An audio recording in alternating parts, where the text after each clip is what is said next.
Sanibonani bafethu, welcome to Vuka Lova talk show. This is our show bafethu lana dipaliseng. Vuka Lova talk show, we are dealing with issues that is affecting the community as a dipaliseng bafethu ezingasolveki from dala back 1986 bafethu sabe sikhuluma ngayo yonke into. People who don't know about the history legacy, you're gonna get it lana ku Vuka Lova talk show. Who don't know ukuthi kenzakalani, you're gonna get it lana ku Vuka talk show. Wena wakho ukuthi research bafethu and bring a change lana ekhasi. Just go out there and research ukuthi yini estopha ukuthi singabi nezinto ekhasi, estopha ama companies ukuze estopha ukuthi singaphumeleli, yini ecreate ukuthi abanye abantwana barutleke ngeengagement zabo ezikolweni from kudala bafethu. Lana kule show we are talking about that. Yabona, if you come here izanento yakho researchile silwe lempi sonke. Vuka Lova talk show namhlanje bafethu we are going straight kubantu bathi basilwela umsebenzi bona basibiza ngeDupo, idipaliseng unemployed people's organization. Siyahamba siyobithuma level asitshela ukuthi okay iDupo kugcina kwayo yaqhasha abantu abayi46, then from lapha sangisezwe ngayo iDupo and ipani ziyavela nanani yavela still iDupo asaboni ukuthi ayisekho active ngalendlela. So bafethu namhlanje ngizophuma my presenter uzohamba abe busy ngaphandle asimi akhulume naye uSibulu ma11 asitshele ngeDupo, asitshele ukuthi yini into ebavimbelayo maye ukuthi baqhashe ngalendlela lemba plan and ama plans wabo for 2019 bafethu. Vuka Lova talk show, it's all about nina lana dipaliseng. We gonna fight yonke into efoka idipaliseng with you bafethu, singa change idipaliseng. Thank you. Welcome to Vuka Lova talk show. This is the show where we talk about the issues wasekasi. Today ngiphethe uMabuda umfowethu woDupo. Ngizomintroduce naye azintroduce, then I'll introduce itopic yethu esikhuluma ngayo. Sikhuluma ngezinto zomsebenzi today. Sibhekane nento zovuka Lova. Ukuthi sivuka kanjani, sithola kanjani umsebenzi. Mara uMabuda ubra wami zonke izinto namhlanje uzosiphendulela zona. Welcome Mabuda. Thank you Vuka Lova. Ngiyabonga kakhulu Mabuda ukuthi usinike lesikhathi uthami. Siyazi kulesikhathi samanje everyone is busy, everyone is doing their thing, but usinike lesikhathi sakho sokuthi sikhulume ngezinto zasekhasi lethu. The reason why size kuwe sisiso is because sibona izinto ezibhaya besisukumela zasekhasi. See, so sometimes kuba yithi isingafaki isandla ku ne organization ukuthi guys we here sinani kuyo yonke into eniphushayo. So today ama question wami wonke azobhekana nezinto zalonyaka, singaqele kakhulu kuma previous. Ake sibheke kulonyaka ukuthi what are your plans? So far ngihejile nama stakeholders for this year plan ukuthi nifuna ukwenzani and sizosichasha kanjani and singaka abantu abasekhasa bangasebenza. Ngicela nje ungicacisele your plan for this year. So far ukuthi engage nabo bani ukuthi nilwe nale unemployment.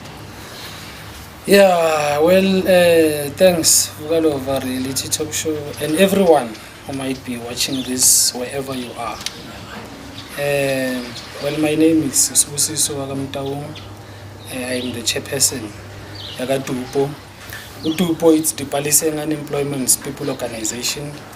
It is an organization advocator unemployment and skills development, including economic development at large. So the interview of today and the purpose of today,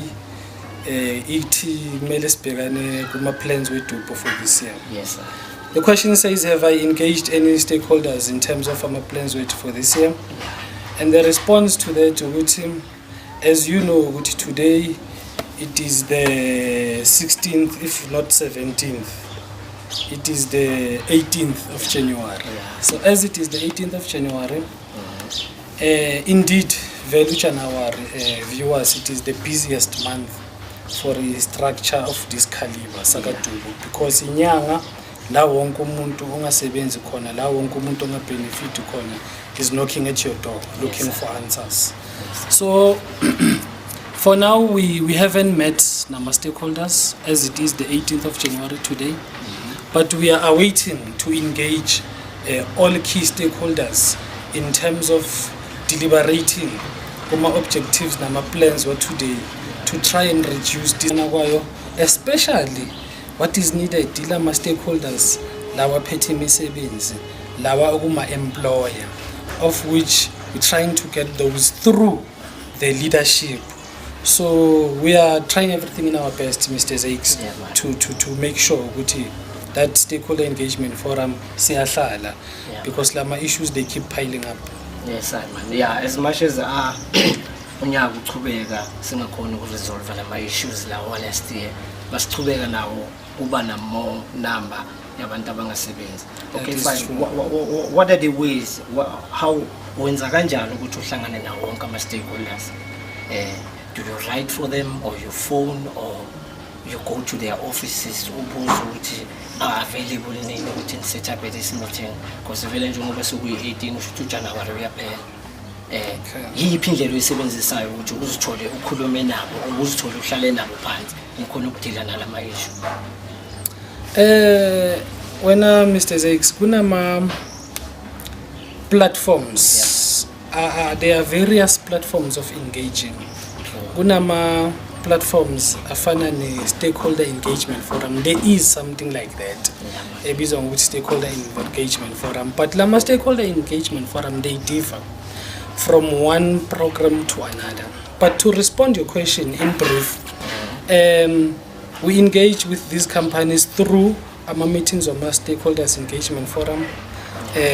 But mina njengoDupo, remember Dupo is a standalone organization, and Dupo, it is an organization of which it reports directly to the community.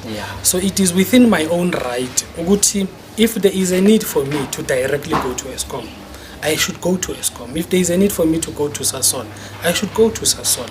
If there is a need for me to go to any company, I should be doing that.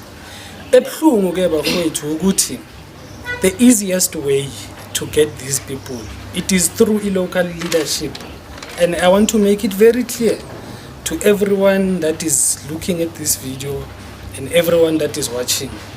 It is never easy to access big giant companies if you don't have the political support from the political leadership. So if as a structure we are operating in our own line of platform, and leadership, executive mayor or speaker or MMC nabo, they have their own platform, yet we are pushing the same issues. It becomes difficult because we are pushing parallel issues with a common objective. So okwamanje bafowethu besakuzamile, if I may elaborate further, we have went an extra mile of writing letters to offices of executive mayor, to offices of municipal manager, because those are the accounting officers. This is one platform, this is one channel we use to get these companies. Ngoba lama companies esikhuluma ngawo, guys, they are right here. I don't know if I should be reading it, no, I don't know if I should be issuing you guys a copy. No, you can read it, even the date uyibhale ngayo, you can give it to us. Vele ufunde yonke sizothola ukuthi uzame ngayiphi indlela ukuthi ukhulumisane nabo. Okay, indlela yokuqala ke viewers siyasayizama before I get into the letters, mhlambe ukuthi zakhele in some of the questions anawo azokhaveka on my elaboration. Mhlambe nawa i10 angagcina sewayi6, hoping that uzoba answered on issues. But the situation in the Paliseng bantwana basekhaya mphakathi wethu, we are at a very dire situation in terms of employment opportunities, in terms of economic development, in terms of SMEs development, in terms of economic development as a whole. Because remember guys, masikhuluma nge-economic development, that is something very broad. Education on its own, it's economic development. Business on its own, it's economic development. Amathuba omsebenzi on its own, it's economic development. Early childhood development on its own, it's economic development. So for the economic development ukuthi be viable nokuthi iphile, wonke lama different fields of development kumele aphile ukuze siyibone ukuthi iyaphila. So siyidiphalise ngila sikhona manje, I can confirm to you as a structure esibhekene nomkhakha we-unemployment and skills development to say it has indeed been confirmed to us by Eskom ukuthi Eskom will be shutting down sometime this year. Eskom nase ku-meeting last year usipha ama-cut-off dates wakhe. We all know ukuthi out of 6 units as a Grootvlei, it is only 3 units that is currently running. And out of those 3 units that are currently running, Eskom sekasinikeze ama-cut-off dates of those units. And the cut-off dates of those units, unit 3 cut-off date yakhe yi-30 zaka April. Unit 1, I'm sorry, unit 1 cut-off date yakhe yi-30 zaka April. Unit 3 cut-off date yakhe yi-30 zaka May. Unit 2 cut-off date yakhe it's 2020, but it's conditional. Yes, unit 2 it's gonna be 2020, but it's conditional. The reality is that no power station can run with 1 unit. So the power station it's closing, guys. We need to accept that by June this year we will not be having a power station. Okay. And another sad news is that we have a mine that is under care and maintenance.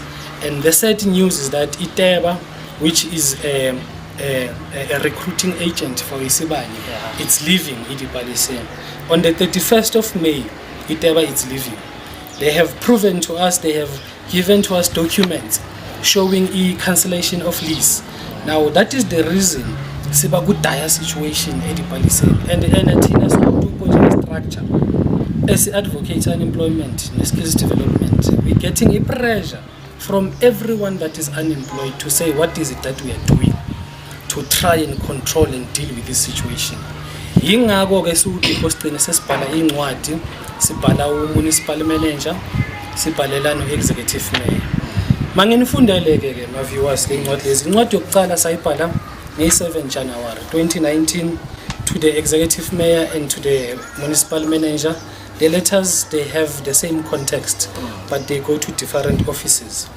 So this one of the executive mayor says, the one is ibhalwe 7 zaka January fundeka kanje. It compliments of the new year.